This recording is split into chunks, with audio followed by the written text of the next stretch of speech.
One of the biggest decisions small businesses face is how to spend profits wisely to grow and how to stay profitable when the economy slows and clients cling to their cash. For businesses of almost any size, consider the 10 key guidelines in deciding where to cut corners and save and when to invest to grow your business. The first question: will the investment improve the quality of your product, services, or client experience? Before I sold my training company a few years ago, I felt as though I faced an R&D expense as regularly as oil changes in my car. The company had 20 full-length, 2-day communication training programs in addition to my keynotes. That meant as soon as we finished the updating cycle on one course, it was time to start over again. Of course, updating costs money, but because our clients value quality, up-to-date research, we continue to invest in curriculum updates over and over and over. But question 2, will the investment positively or negatively affect the client's decision to buy? Some decisions are about image. I recall hosting a 2-day event in our training center for which registrants had paid thousands of dollars. A new team member had handled the details. At noon on that first day, I noticed that the caterer had delivered the food and left plastic utensils. On the next day, we'd switched caterers, upgraded food, flatware, and table decor. Impressions count with clients. That's not a place to cut corners. The third question: should you invest in short-term or long-term solutions? Consider this dilemma. Should you spend $5,000 today to solve a problem for a year, or $10,000 today to solve a problem or extend your growth for 5 years? On first blush, you might be tempted to spend the $10,000 as the better investment, thinking you're spending wisely because it is the long-term solution.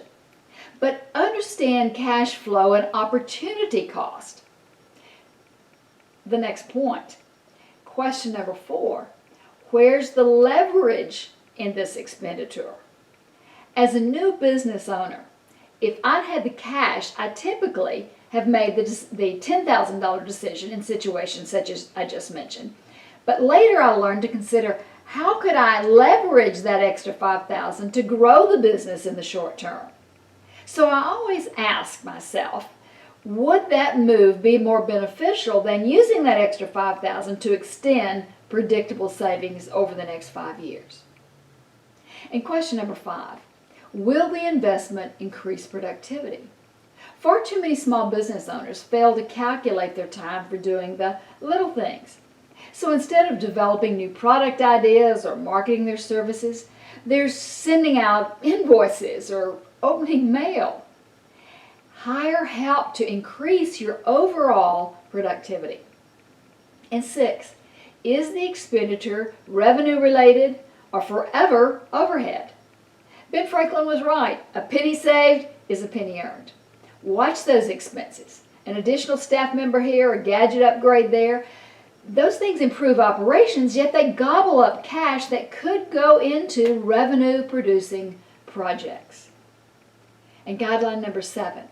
Is the purchase you have in mind a fad or a trend? In spending money, stay away from bleeding-edge technology.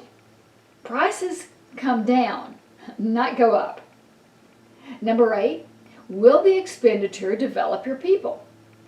My rule of thumb, 2 years. If employees or contractors have been around longer than 2 years, I invest in giving them the new skills. Otherwise, expect them to come to you with the necessary skills to do the job. Now, academic degrees matter less and less because they represent less and less. All I want to know when I hire is, can the person do the job? And how motivated are they to do the job? Number 9, what are the tax implications?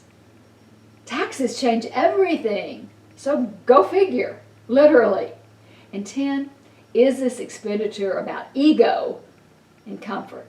Personal preference here, I never spend money just to feel good about myself or to create an image.